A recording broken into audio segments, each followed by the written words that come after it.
खाद्य खाऊे को खाद्य कौन अच्छी समस्त किसी कम बहुत अल्प बहुत पाठ पढ़ी ना सुषम खाद्य प्रकृत आम जहाँ खाई दौचे कि किंतु खाद्यटा केमती खाइबा बालांस डाइट जेटा हम बही लिखा जाइए खाद्य केते प्रकार 6 प्रकार होची खाद्य स्नेह सार पुष्टि सार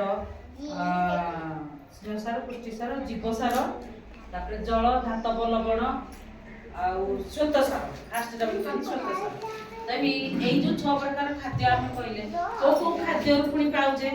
से गुड़ा को भी आमको जानवा कथा आम अंगनवाड़ी तो मान गर्भवती छोट छुआ भी अच्छा से न्यूट्रिशन माल न्यूट्रिशन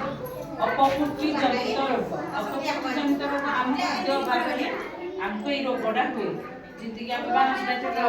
सब जो 6 प्रकार खाद्य डेली कौन खाऊ 6 प्रकार खाद्य ना आम कौन खाते आम कमन है भात भात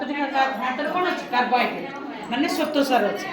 भात सहित आलू टे चिकटी दबा हाँ आम खाईदेली सका तुम मैंने सब कौन कौन खाई आस कौन खाई भात सहित कौन खाई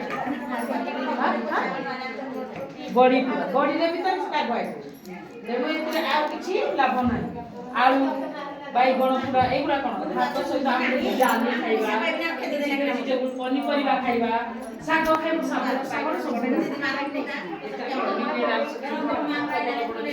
iron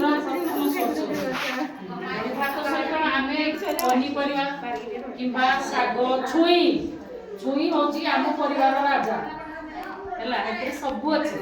iron calcium potassium magnesium सब किसी फाइबर जोड़ा कि आमको माने आम तो बढ़ी सारे आम किसी दरकार भी जब आम ठीक से न खाइबा तो आम अपपुष्टि जनित रोग छोट छुआ मान अंगनवाड़ी सब मैंने रुटीन कर स्कूल मान दिए खाइबा दिया